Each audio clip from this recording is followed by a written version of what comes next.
Alô, galerinha, você é geração concurseira de qualquer lugar do Brasil que nos acompanha sempre pelas redes sociais. Em especial os nossos alunos do BNB. Depois de muito tempo, prolongando aí muitas datas aí, o professor Fernandes hoje está aqui marcando presença na nossa bancada, falar um pouco sobre Pronaf, FNE e Finame, prof? Finame. Bem, galerinha, essa matéria não é de Deus, nada melhor do que um dos mestres da área para explicar para você passo a passo. O professor usa redes sociais? Pouco, mais tempo para poder, tipo Facebook, e-mail, alguma coisa que você procura? Qual é o e-mail do senhor? Tipo fernandesadvg@gmail.com. Confere aí. Com vocês, de Fortaleza, Ceará, dos bastidores do Colégio de Concurso, professor Fernandes mandando ver conhecimento bancário. Começaremos com Pronaf. Bem, Pronaf, na realidade, é uma lei de crédito dentro do crédito rural, mas que é um programa do governo federal. É um programa que tem um viés social muito grande, onde a função dele social seria manter o homem na terra, com a família, trabalhando, por isso que o nome é Programa Nacional de Agricultura Familiar, dentro de um projeto de financiamento na produção, principalmente dos bens da cesta básica, dos alimentos da cesta básica. Essa linha de crédito hoje é muito usada, principalmente nas regiões pobres do Brasil. O BNB hoje é um agente no Nordeste, naquela região do Vale do Jequitinhonha, que opera muito essa linha, principalmente usando os recursos tanto do FNE como os recursos do Tesouro Nacional. A função maior do Finame, do Pronaf, nada mais é do que financiar esse agricultor familiar, integrando ele na cadeia produtiva, integrando ele ao agronegócio, dando mais dignidade, mais respeito a ele e à família. Existem várias operações dentro do Finame. Nós temos Finame destinado ao produtor rural, existe Finame destinado à produtora rural, existe Finame destinado ao filho do agricultor, existe Finame destinado a pequenas indústrias, agroindústrias, existe Finame, existe Pronaf destinado a financiar o reflorestamento, existe Finame conjugado entre vários produtores rurais. Então essa linha de crédito, que é um programa do governo federal, hoje tem uma larga escala de atuação, principalmente nessas regiões mais pobres, como o Nordeste, principalmente o Ceará, que se enquadra no que nós chamamos de semiárido, que são regiões pobres por falta de água, por solos fracos, que precisam de incentivo para produzir. Quem pode ter acesso a essa linha de crédito Pronaf? O Pronaf, para ter acesso a ele, o primeiro passo é tirar o DAP. O que é o DAP? É uma certidão chamado documento que qualifica você a ser do programa. Né? O DAP é documento de aptidão do programa. Tirando esse documento, você está apto a se classificar como tomador de crédito do Pronaf. O Pronaf geralmente ele é distribuído em tipo de tomador. Existe o Pronaf destinado a produtores rurais que ganham até R$20 mil por ano, agricultura familiar. Existe o Pronaf destinado a quem tem uma renda maior, permitindo inclusive que tenha até um empregado na terra. Existe um Pronaf classificado como Pronaf Microcrédito Rural, que é o Pronaf B, que é justamente para esse pessoal de menor renda, que para ter acesso a um crédito assistido. Então o Pronaf hoje deve vir muito forte no concurso, justamente em função de que dentro do Pronaf, no Nordeste, o Banco do Nordeste talvez seja um dos grandes aplicadores desse recurso. Embora o maior aplicador deste recurso no Brasil todo é o Banco do Brasil, porque é o agente nacional do crédito rural do governo federal. Prof, qual seria o significado de Finame? Finame quer dizer financiamento de máquinas e equipamentos. Também é uma linha de crédito dentro de um programa do governo destinado a financiar máquinas e equipamentos novos produzidos no Brasil. É uma linha de crédito do BNDES. O BNDES hoje, como um grande repassador de recursos para o sistema financeiro, ele repassa dinheiro para os bancos fazerem essa operação chamada Finame. Então, o primeiro passo no Finame é o bem estar cadastrado no Finame, o bem ser finamizável. Segundo passo, o banco tem que também ser cadastrado no Finame, porque o Finame não opera direto com o tomador, sempre é feita a intermediação pela uma instituição financeira. Então hoje, a garantia do Finame para o BNDES é dado pelo próprio banco que vai intermediar a operação.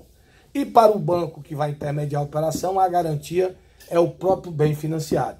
Geralmente no Finame não se financia 100% do valor do bem. Dependendo do tipo de bem da região, ele vai de 70% a 90% do valor do bem. É uma linha de crédito relativamente barata, porque é um programa de incentivo do governo ao setor de produção de máquinas e equipamentos produzidos no Brasil, que geralmente a composição da taxa de juros dele vem de uma cesta de produtos do BNDES, inclusive dinheiro do FAT, do Fundo de Amparo do Trabalhador, dinheiro do próprio Tesouro, já que ele é o dono 100% do BNDES, e algumas captações que é feita através do BNDES. O BNDES cobra o custo financeiro, a taxa de intermediação, o ganho dele na operação, o banco ganha um diferencial de taxa por assumir o risco. Somando tudo isso, você faz a taxa de Finame, o Finame feito para financiamento de máquinas e equipamentos nacionais produzidos no Brasil e bem novos, né? Então, geralmente, o Finame só pode ser feito de bens novos produzidos no Brasil. Não é uma linha hoje muito usada pelos bancos em função de ser uma linha de relativo prazo curto em relação às outras operações do BNDES. Existe um pré-requisito para poder você ter direito a esse Finame? O requisito do tomador, quem analisa é o banco que vai intermediar. Entendi. O requisito de financiar, o bem tem que ter um cadastro junto e aprovado. O cadastro daquele bem não é o cadastro do valor do bem. É aquele bem que tem que estar cadastrado num banco de dados do Finame, que a gente diz que o bem é finamizável, ou seja, é passível de financiamento, né? Então quem avalia o crédito não é o BNDES. Quem avalia crédito é o banco que vai intermediar a operação. Prof, já falamos do Pronaf, Finame e FNE. FNE, eu acredito até que talvez seja a grande vedete do concurso, né? Por quê? Porque hoje o FNE é uma linha basicamente operada no Nordeste pelo Banco Nordeste. Mas é interessante você entender um pouco os fundos constitucionais. Em 1988, na Constituição Brasileira, até por incentivo de um deputado do Ceará, chamado Firmo de Castro, foi o grande encabeçador dessa linha, foi criado na nossa Constituição o Fundo Constitucional, por isso que o nome é Fundo Constitucional, ou seja, vem pela própria Constituição, onde 3% do IPI e do imposto de renda das empresas vão para esse fundo. Esse fundo, que é gerenciado pelo Ministério da Integração Nacional, ele é operado no Nordeste pelo Banco do Nordeste, numa linha chamada FNE, Fundo Constitucional do Nordeste. Ele é operado no Norte pelo Banco da Amazônia, o BASA, que lá é chamado FNO, Fundo Constitucional do Norte.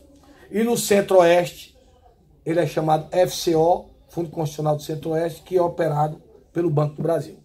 Então, o programa é um só.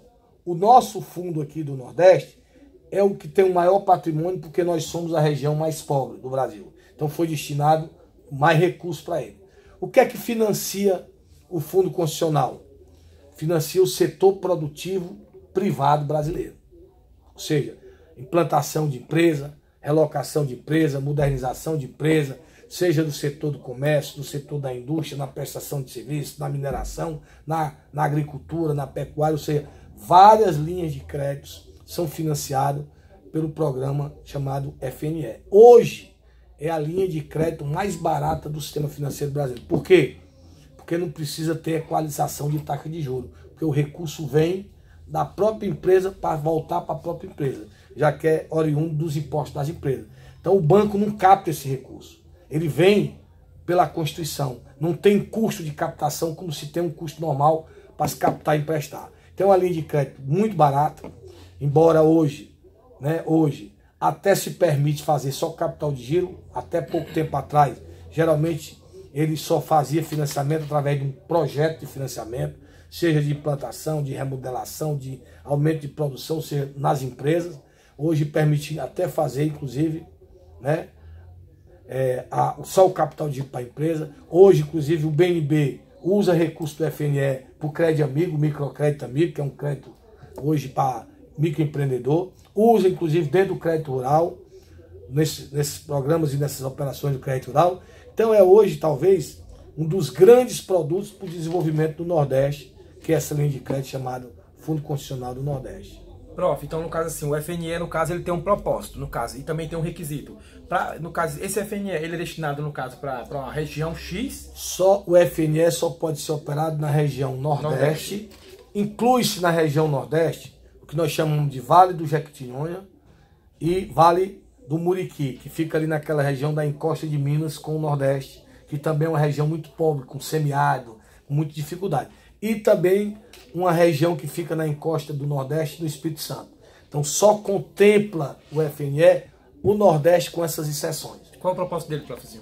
Gerar desenvolvimento, ótimo, gerar emprego e renda, fortalecer o setor produtivo no Nordeste, nessas regiões que são as regiões mais pobres do Brasil. Olha só, galerinha, vamos ficando por aqui com o professor Fernandes nesse super debate sobre Pronaf, FNE e Finame. Bem, olha só, eu nunca vi essa matéria na minha vida. Estou com o professor aqui há 15 minutos. Ele fez um super resumo, fez uma viagem no tempo sobre esse assunto, onde você pode conferir mais e mais aqui no nosso presencial, no Colégio Estadual de Concurso, na sede do Centro. Prof, o senhor está gravando online? Tô. Olha só, galerinha, acompanha nosso online, www.tiradentesonline.com.br. Acessa lá, são vários cursos voltados para várias áreas de concurso. Professor Fernandes, para quem nunca viu conhecimento bancário, ainda dá tempo ainda, porque esse resumo que você fez aqui agora, eu aprendi muita coisa. Prof, existem alguns tópicos que você poderia citar, só citar, show, é importante estudar, isso, aquilo, para quem nunca viu, só o tópico, não precisa comentar. Na realidade, geralmente, quando a gente dá aula nesses concursos, a gente fala um pouco da banca. Banca. A CESP, ela tem algumas características. Vai ser a CESP? A CESP. Eita, Lé. A CESP, ela mudou algumas regras. Por exemplo, as provas da CESP, ela sempre faz verdadeiro ou falso. Não é mais? Antes, 2 erradas anulavam uma certa. Agora ela fez 1 errada, anula uma certa. Ou seja, nesse estilo de prova, não tem chute.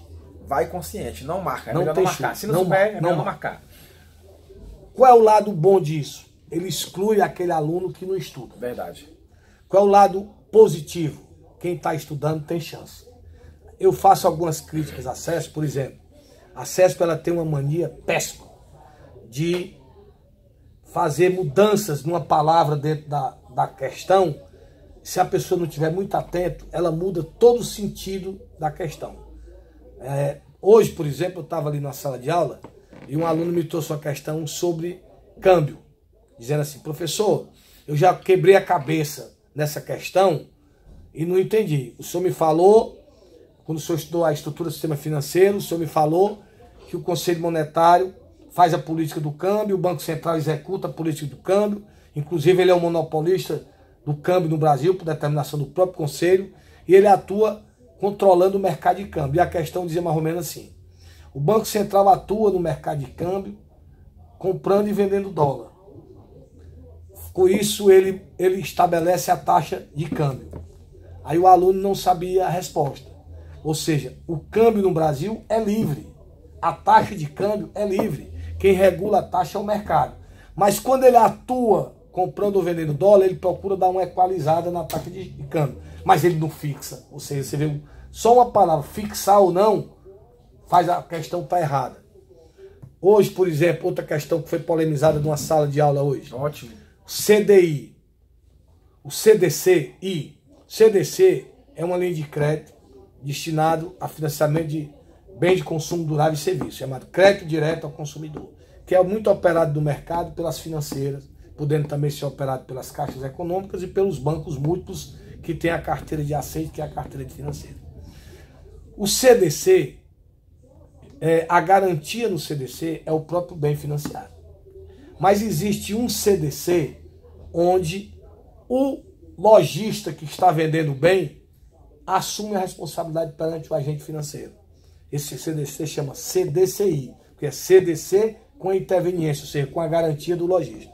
Aí o cara ele bota uma questão assim na CESP.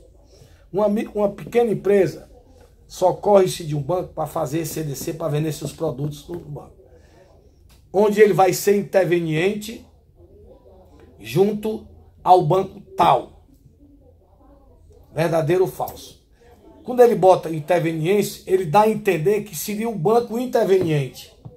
E o banco não é interveniente. O banco é o financiador. Quem é o interveniente é o lojista que está garantindo. Então ele deixa assim, que você lê às vezes 2, 3 vezes a questão para entender. Só que imagine, você está num concurso que está correndo quanto tempo, você tem um concurso que vai ter 120 questões, onde praticamente 45 a 50 questões é de bancário. Então você pega uma questão dessa, se você lê de uma vez, você entende o quê? Que o banco está dizendo que o interveniente é o banco. Não é. Onde ele tinha que botar uma questão mais clara, dizendo que o agente financeiro fará a operação com a interveniência do lojista. Aí chama CDCI, Crédito Direto ao Consumidor. Então, todo dia, quando a gente está dando aula aqui, o pessoal que está resolvendo questões, que eu digo muito na sala de aula, quer passar no concurso? Resolvam questões, tire dúvidas, principalmente porque a CESP ela tem uma outra coisa interessante. Ela repete muita questão. Verdade. Então, quando ela repete muita questão, se você vem resolvendo questões, você tem que só ter o cuidado se ela muda ou não o sentido das palavras. No último concurso da CESP foi uma questão muito interessante também, por aí, que dizia assim, ó, banco comercial tem como finalidade financiar o curto e médio prazo as empresas, a pessoa física e o comércio. Aí ele bota lá, que financia o comércio. Quando ele diz que financia o comércio, o aluno entende que ele está dizendo que financia só o comércio. Ele financia o comércio, a indústria e a empresa de prestação de serviço e a pessoa física. Quando eu boto só uma, o cara entende que faltou alguma coisa na questão. Mas o cara diz, financia o comércio. Financia o comércio, como financia a indústria, como financia a pessoa física. Como financia... Então a CESP a gente tem que ter esse cuidado na interpretação da questão. Porque senão a gente lê, e cada vez que lê prejudica mais o entendimento. Isso é uma situação que nós temos nas provas da CESP, né?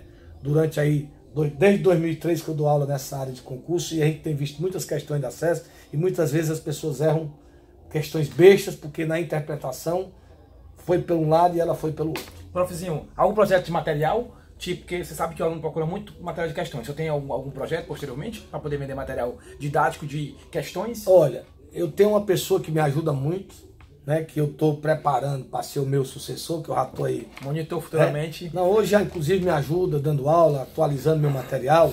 Nós estamos inclusive preparando um livro para lançar no futuro. É um menino que foi meu aluno, quer divulgar no canal e na fanpage. O espetacular, chama-se Natanael, a gente chama ele de Natan, é um funcionário hoje do Banco Nordeste, foi meu aluno, tem me ajudado muito já, porque eu sou muito ocupado, ele aqui faz a atualização, e ele tem até dado algumas aulas por mim, está com um projeto aqui dentro do Tiradentes, resolvendo exercício, em aulão de exercício. Massa. Certo? Tem ajudado muito, e ele lançou aqui uma apostila com 500 exercícios, com comentários. Está sendo vendido aqui nas cantinas aqui por R$20. Quer dizer, ótimo. Espetacular. Né? Na nossa apostila, que nós damos aulas hoje para o pessoal, também tem 100 questões comentadas. Né? A nossa apostila ela tem um material muito bom dentro, mas claro que essa apostila, aqui pelo Tiradentes, ela não é vendida, mas tem empresas por aí que vendem, que eu faço atualizações para eles, né? Aqui, geralmente, o aluno, quando se matricula, recebe essa apostila.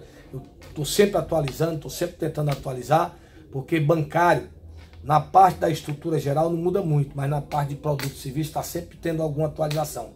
Vou dar aqui uma dica de atualidade bancária. Ótimo, pode escrever, à vontade, prof. Pode escrever que isso vai cair na prova de atualidade. atualidade. E os seguidores agradecerão essas suas dicas, muito massa. Recentemente, nós tivemos uma mudança muito significativa no mercado bancário, na cobrança bancária.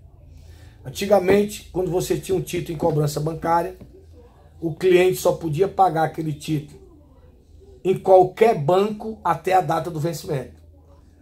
A Febraban, junto com o Banco Central, criaram um sistema novo, que até alguns bancos estão se adequando, permitindo agora que se pague o título, mesmo que vencido, em qualquer banco.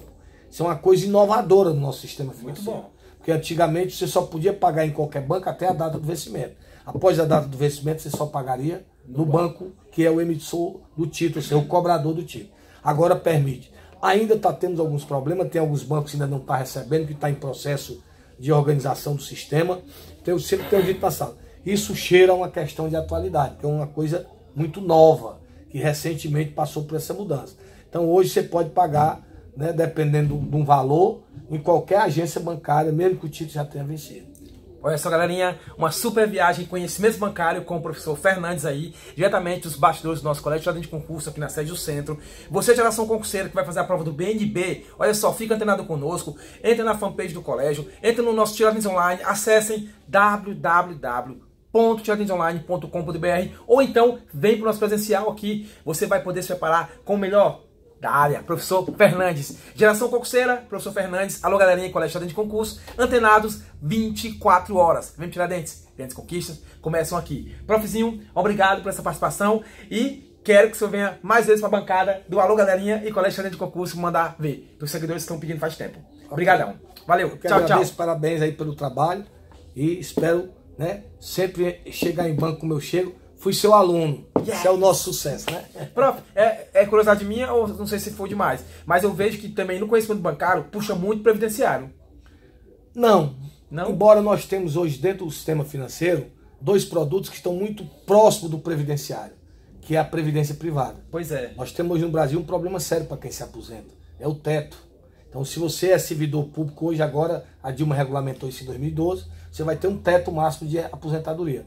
Como o pessoal da CLT já tinha, os seletistas, que são um teto liberando R$5.000. Então, hoje, se você quiser ter uma aposentadoria com a melhor condição para quem tem um salário acima desse teto, ou você vai para a previdência privada ou vai patinar quando se aposentar receber aquilo ali.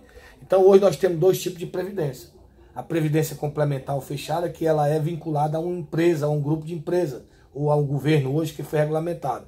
Que aí você participa, você e o empregador, e quando você se aposentar, você vai ter 2 aposentadorias.